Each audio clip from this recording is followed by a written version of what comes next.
Good day po sa ating lahat mga kapatid. C1 Taane, broad-breasted, Nicholas White. Ayan. Sa mapaibig lang, isa lang talaga.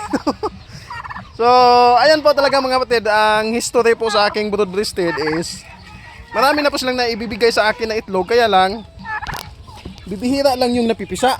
Tapos may isa, ito, mahigit sa 3 linggo na. Kaya baka may mapaibig. Iwan ko lang kung lalaki ba ito o babae. Nag-iisa lang kasi ito eh.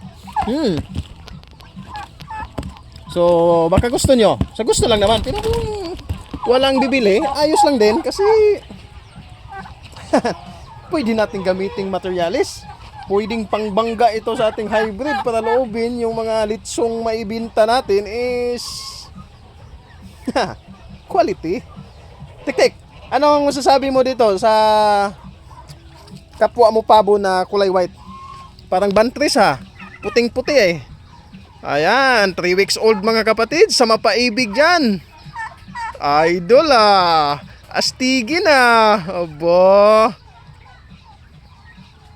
Ayan. Hindi natin ito pinipilit. Pero kung sakaling may gusto na mag-ampon o kunin ito, sige, mahulog ka. Kiat ka, mahulog ka. Tapos may natira pa doon na 3. Yung 3 is bata-bata pa po yun. Ito lang. Ito yung 3 linggo na. Kaya ayan. Bago kasing dala dito sa range eh. Kaya ito. May 3 dito, bata-bata pa. Yan. Kulay white din eh. Uy, ba't ka nagtago? Huwag kang tago-tago. Huwag kang mahiya. Ayan. May 3 dito. Nicholas White din.